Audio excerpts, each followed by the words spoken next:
Greetings, friends. It's Thursday, May 8th, and Felix and I have got some Chapo coming at you. In just a little bit, we'll be talking to journalist Goad Gatsby about sweet Virginia, the wonderful Commonwealth, about some goings-on and political scandals roiling the one of America's most historical states. But before that, we've got some big news of the day to get to. And obviously, we've got some big news coming out of Vatican City, Rome. That's right. We have a new pope, and he's an American. Robert Prevost will become Pope Leo the 14th. Felix, I got to ask you, how do you feel about having an American pope from the city of Chicago? Not just from Chicago. Robert Prevost, he has a little affiliation with one of, this place does not historically have a big Catholicism scene. Some would say the opposite, because the center of economic life in this place is either Reform Judaism or the University of Chicago, the institution founded by the craziest man, the founder of New American Protestantism, John D. Rockefeller, in the University of Chicago.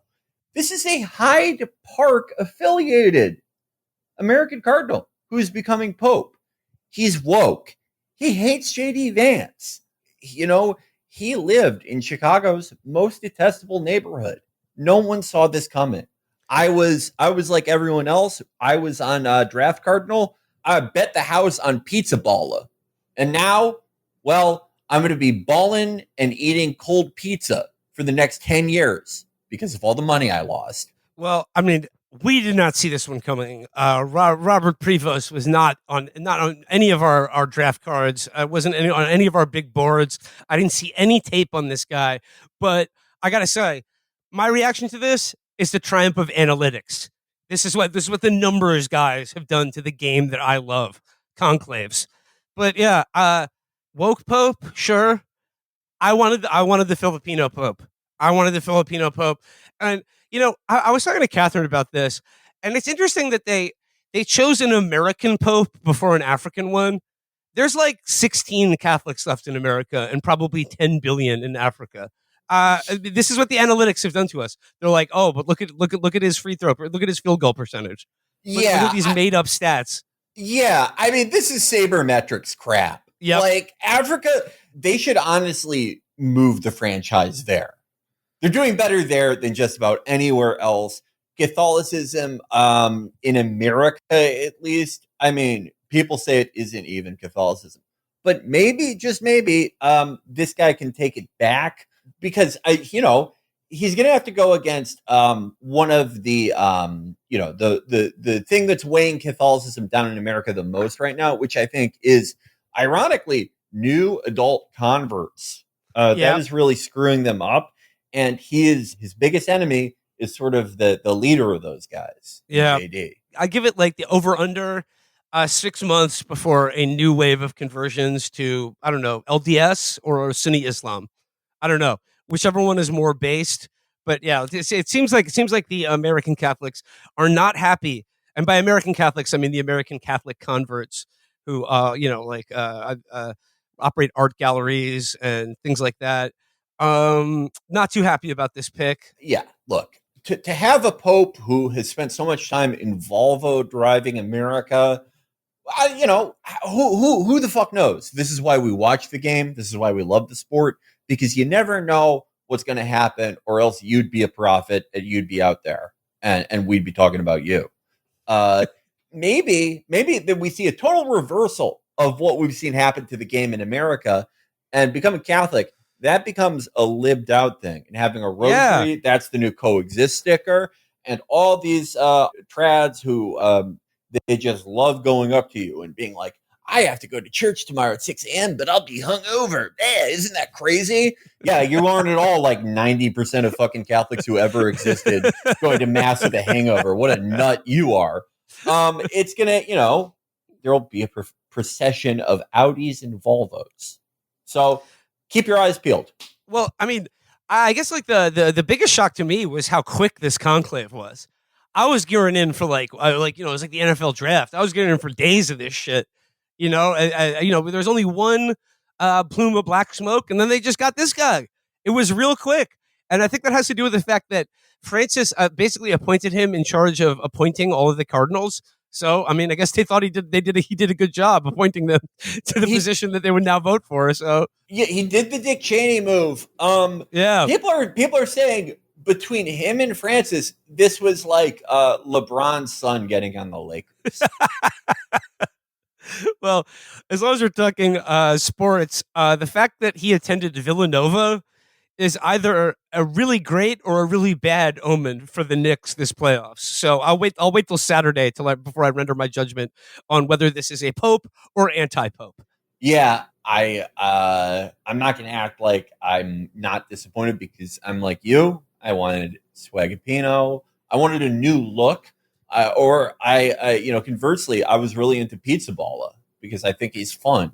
He brings a exciting style to the game that's still very classic. But we'll see. We'll see. One thing you cannot say is that this guy does not offer something new. Yeah, he's American. How many divisions does the Pope command? All of them. And they're all sinking into the fucking sea. Well, yes. Thank you, Felix, for the perfect assist to set up our next big news story. Oh, man. The Houthis, they did it again, folks. They did it again.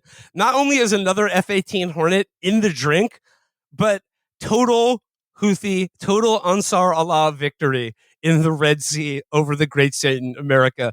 And Felix, what I love so much about this is that the Houthis, they shine-bound Trump. They shine-bound him by basically restating the offer that was on the table months ago. And then, and they're like, yeah, we'll stop attacking your ships if you stop attacking us. And then he's like, oh, great. Yeah, they've capitulated. They've capitulated to us. And they shine-bound him. They just restated the thing that they told him months ago. And then he was able to interpret that as a big victory. Yeah. I mean, honestly, again, we've talked about it before, how we try to avoid making very certain predictions about all of this because everything is so subject to the personal whims of Trump or whoever tells him he's going to be yelled at. But I truly did not expect this. I expected months or even years of horrible attacks. Well, I mean, remember when they announced this and Hegseth and Rubio were talking about it'll take as long as it needs to. Right. These operations are indefinite. Right. And we will go until they are totally crushed. Well, yeah. And that's sort of the deal with having with America having we have the most nuclear marine propulsion out of anyone's navy. You can kind of keep it going for as long as you need to, resupplies permitting. But not the case when you keep fucking dropping your toys into the drink. You are right. This is very Scheinbaum-esque. They outmeted him, but more so outfoxed him by being okay, you drive a hard bargain. You can do the thing we asked for that you forgot we asked for, and you can briefly declare victory.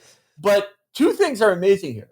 A, he did not contact Israel at all, which Amit Siegel, who we previously heard from him on the show during the initial ceasefire, the initial January ceasefire, when he was the guy who he said we've been raped.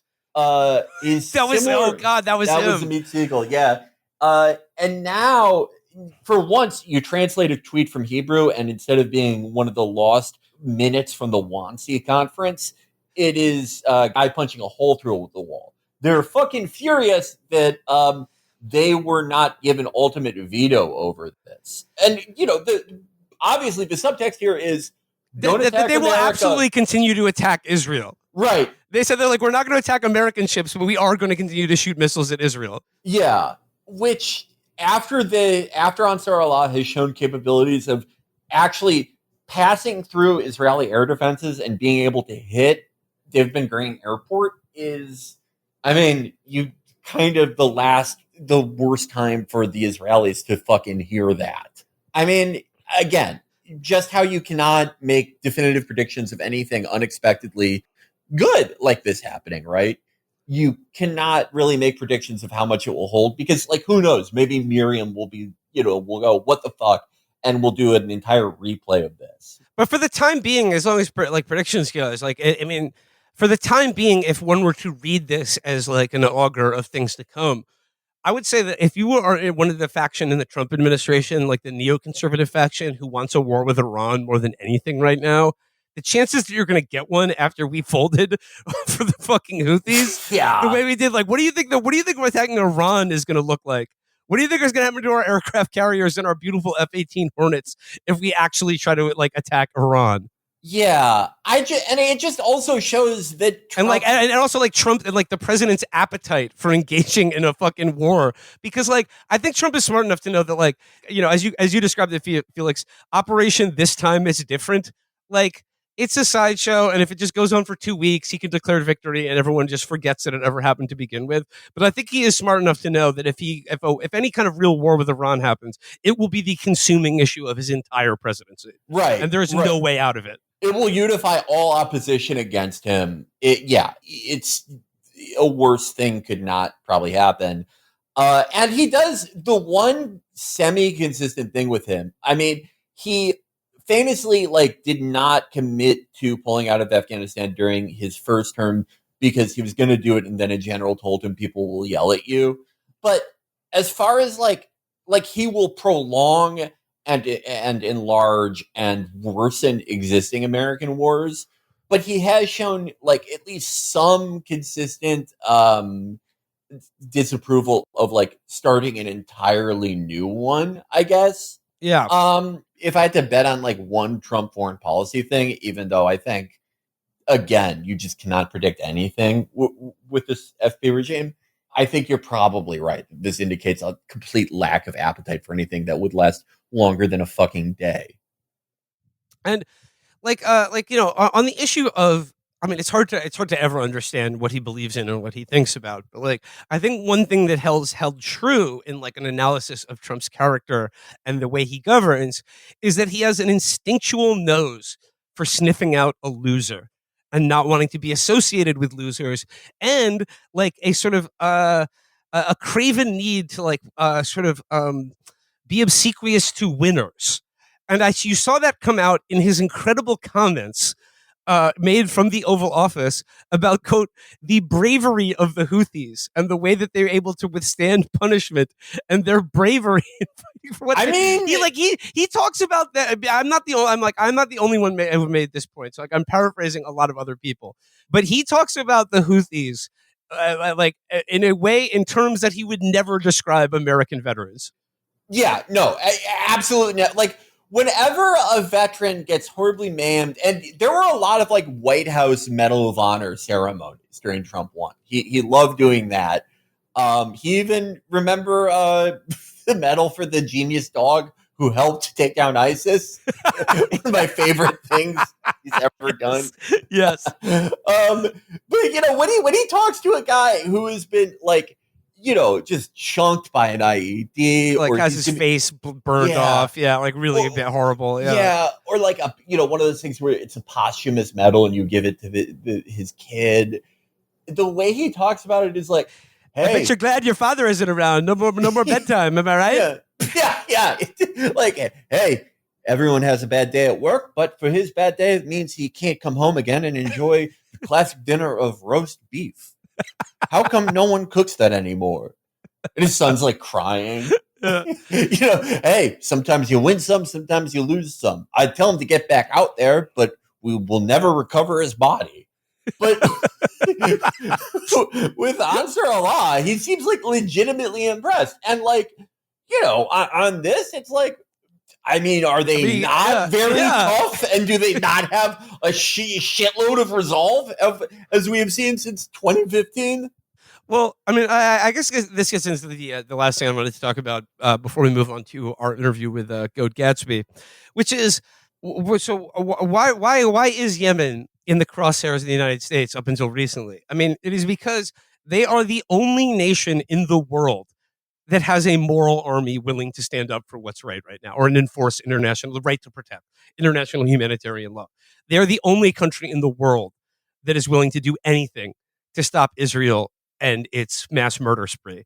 And look, we've talked a lot on the show recently about the the politics in this country of Israel, Palestine, and what's going on in Gaza. We talked a lot about like the sort of media reactions to it, but I mean, to be quite honest, I have avoided talking about what's actually happening there. I mean, I haven't been avoiding it, but like I don't have any way to talk about it that's like entertaining because I don't know if you've like seen just the last week of what's happening in Mhm. Gaza, the attack on that restaurant. But like Yeah. we are seeing, I mean, like it's nothing new here, but we are seeing like just scenes of such absolute unspeakable horror and mass murder. It challenges like my ability to use words to convey meaning and like describe what we're seeing here. It's just absolute barbarity. And like, you know, and the Israeli government like stating openly and loudly that their plan is to quote concentrate the remaining population of Gaza into ever and smaller enclaves while they settle the rest of Gaza and basically starve and kill anyone left. And we're Yeah. seeing that right now. I mean, like the scenes I saw of that attack on that restaurant, which was like one of the last places with food left in Gaza. Gee, I wonder why they hit it with a missile. Is just like Yeah. just the bodies of children just strewn everywhere. It is indescribable. Right. And the open statements of both the military and the current war cabinet is all the things that if you said them in 2023 or 2024, people would go, "Hey, I don't like Netanyahu, but that you're being a conspiracy theorist and you're Yeah, you this can't is." possibly be arguing that Israel's goal is to just intentionally kill civilians or wipe out Palestinians. I mean, let's not be crazy here. Yeah, and yes, these are the things like attacking one of the last places that can consistently provide food for the people still there. We've seen this before. They've done that with bakeries. They've done it with hospitals. There's a recurring Israeli ethos of kill everyone who is all they are trying to do is keep people alive and maintain some semblance of life and light and their culture and way of life amidst this terrific genocide. Kill them whenever possible. If not possible, kill their families so they are too heartbroken to keep doing that. And it is the only thing I can compare like this most recent stretch of it to in the past 100 years of history would probably be the Third Reich's conduct in the last 2 years of World War II in Eastern Europe, in the places it was still able to have like a garrison of SS while they were being pushed back.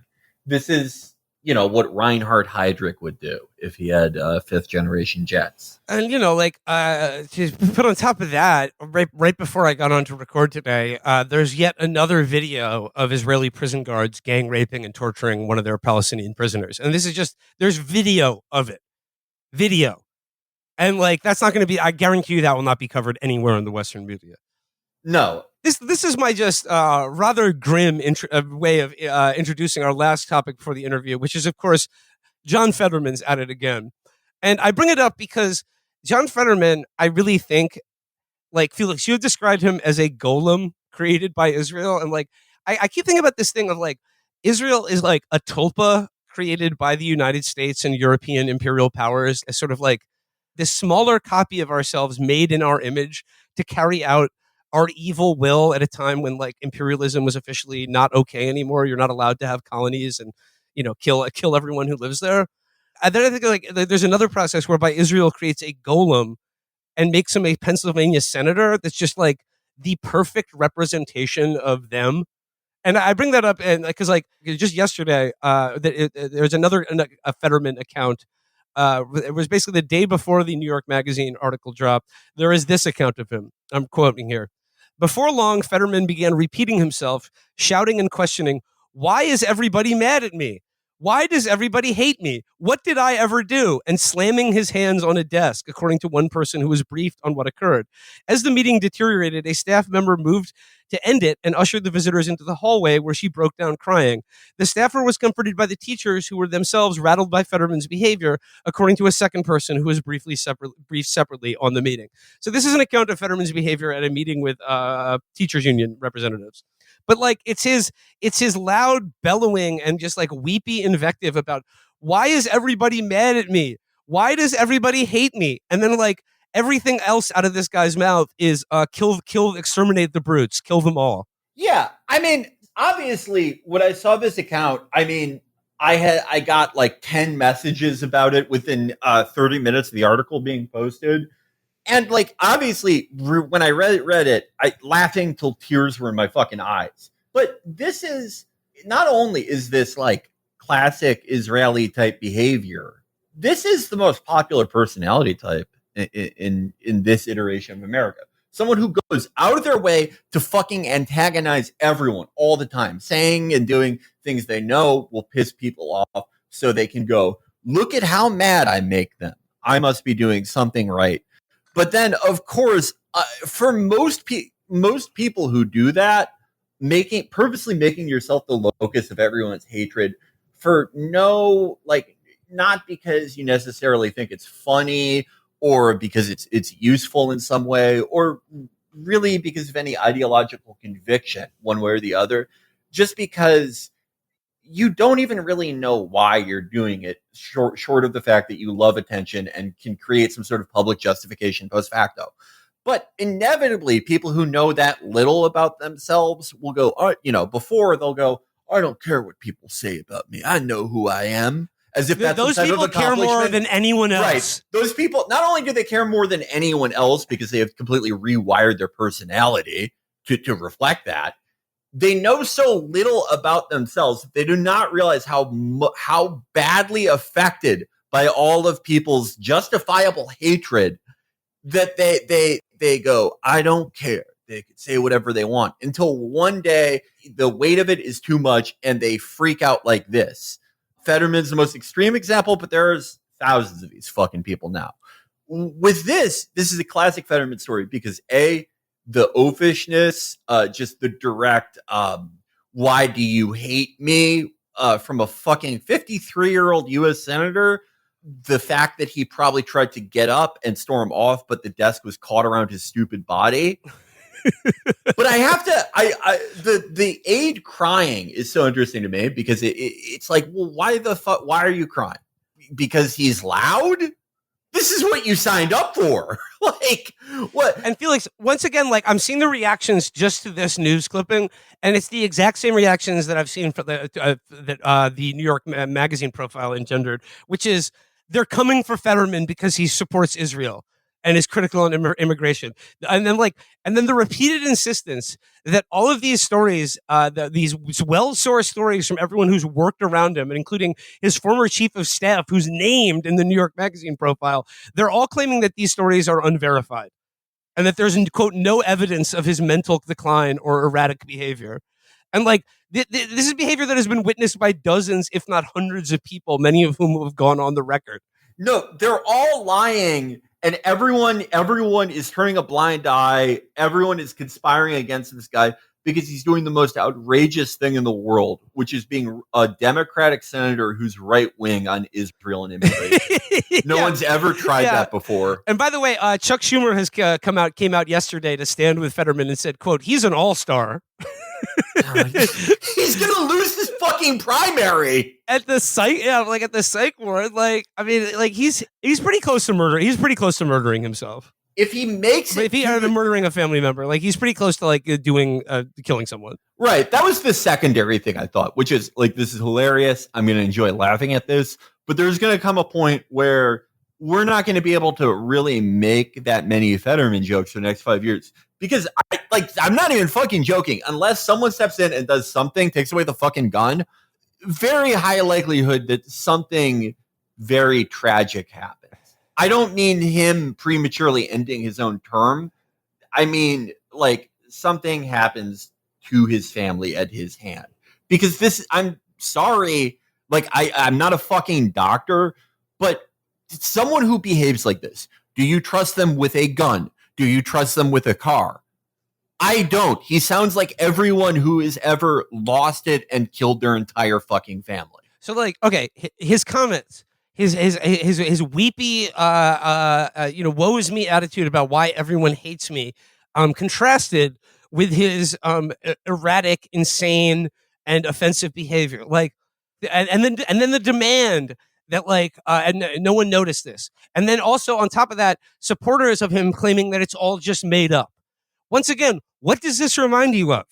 That he is a golem of Israel made into a real person and into a U.S. senator. Because like, Yeah, doesn't this sound exactly the same as like, okay, like I said, every single video you've seen of like dead children and bodies blown apart and like people crushed under rubble, that's all made up. It's all fake. You can't believe it. And the way Israelis and like their surrogates and the media just do not seem to understand why anyone would hate them for the things they're doing. They just they cannot face it. And it's just right. because we're so good and everyone's so hateful and evil to us. Right. You are doing blood libel if you say this incredibly well documented thing is happening, but also it's good that it happened. And if you think there is any discordance or self-contradiction in this message, you are our enemy, we'll kill you. Why are we treated differently than a normal country? Yeah. Like, yeah, no. I mean, there are a lot of like, shills and people who just go along with shit Israel wise, who are in electoral politics on a national level, who they're shitty people. They're as morally shitty as Fetterman, but they're able to compartmentalize things. Fetterman, because of his own idiocy and brain injury, like the literal brain injury, he can't like that previous ability that most prominent politicians have, and he probably had at one point. He doesn't have that anymore. So just on some level, whether it's like people's, justified hatred or just the fact that on some level he probably knows that there's something morally noxious about this in some ways, he's unable to hold it together. And this is like, it brings to mind a point I saw Hassan made, which is that like, think of people in your own life. Think of people like around you. Like, you don't necessarily need to have a stroke to have Israel have this issue turn you into a Fetterman. And by that, I mean like someone who is bitterly alienated from every single person they used to be friends or family with because of their refusal to not believe all the lies and propaganda that they see every day on the news or, from real people that they know. Oh, yeah. No, yeah. Remember what Fetterman said to his own wife? She's like, I can't support this. They're bombing refugee camps. And he just goes, that's all propaganda. And it's just like everyone else has been duped by propaganda except you and the increasingly small cadre of the bitter, alienated psychopaths who you're somehow the only ones who are immune from this propaganda and able to see the real truth of what's going on, which is that this is all Israel's fighting for its, it's defending itself against, toddlers. Yeah. And this sort of reminds me of something that we talked about on the Nestle FBI raid episode that we recently did, which is if public opinion had not swayed as much as it has in the last few years, and if, October 7th, if that was like the end of any type of like, anti-Zionist left in America or any possibility of these views being mainstream, I don't think you would see this level of like psychic self-alienation and unraveling among people like this, because there's so many prominent public figures who have completely fucking destroyed themselves in the same way. Maybe not as dramatically as Fetterman. Maybe they're not as big of a danger to their family, but it's the same pattern. The fact that like, it isn't just, it's not 2012 anymore. And people just, even if they think there's something gross about it, they accept that it's just the mainstream position. If it could just go unquestioned like that, I don't think you would see this level of like psychic anguish among these people. Well, I mean, I think back to a comment you made in like very, very early on in this chain of atrocity, when you talked about like the very early like Palestinian solidarity protests that cropped up in New York, DC, and elsewhere all over the world in like the weeks following October 7th. And like the script was set in the minds of the people who are like, like hardcore brainwashed Zionists. And like what you said is that they could not countenance or come to terms with just like how many normal people were out showing their faces at these protests, like, like families with children, like, and also like not Arab or Muslim people either. Like many, for lack of a better phrase, like normal white Americans, and they're like kids and like just everyday people, and like that was the beginning of this real psychic break that they're all continuing to experience. Yeah, and like these like protest movements and just the fact that this is not going away, that this is probably like there is probably like a fairly sizable permanent shift in how people perceive and think about these things and how they prioritize them compared to previous years. Obviously, that means that there are a lot of people who did not think about this previously. And if you go to a lot of these like mass protests or talk to the people who, answer these polls, will they agree with like you or me or most of the people who listen to the show 100%, where they say that Ansarullah is the most, The most moral army in the world. Yeah. Will they necessarily agree with everything goes far as we do with this? Unfortunately, in a lot of cases, no. But I think just the fact that they have a normal human reaction to what they are seeing, which is that could be my kid. There's no difference between that kid and my kid. There's no difference between me and that man underneath that rubble. And if the most dangerous thing for Zionists that leads to is if they took my kid from me and took him to this unaccountable fucking rape camp, or if they did any of this to me, I don't know what I'd do. Maybe I would pick up a gun.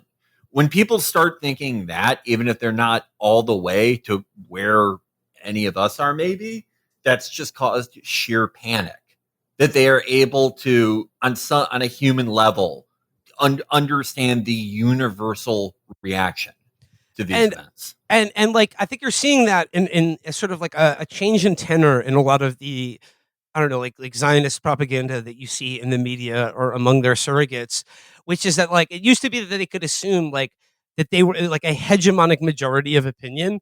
And I think it's telling in the ways that they are subtly shifting into developing this idea that like if you're a Zionist or you support Zionism in the United States, you're part of a brave dissident minority that's like rowing against the overwhelming current of public opinion, which I suppose is some nod to reality, but like that doesn't account for the fact that the entire U.S. government is also on their side, right? And that does, I don't know, like going forward, how do you turn this enormous sea change that I don't think a ton of people are going to go back on?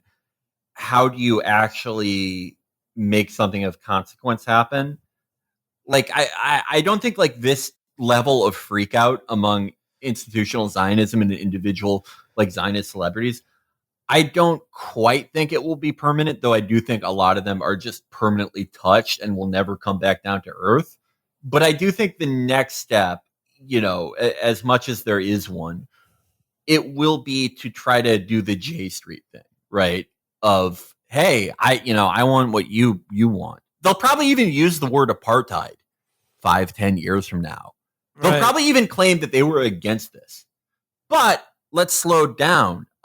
Maybe, Israel still needs, they still need weapons, because if we don't give them weapons, then who knows what they'll do. It'll be like they'll do another genocide. Yeah, exactly.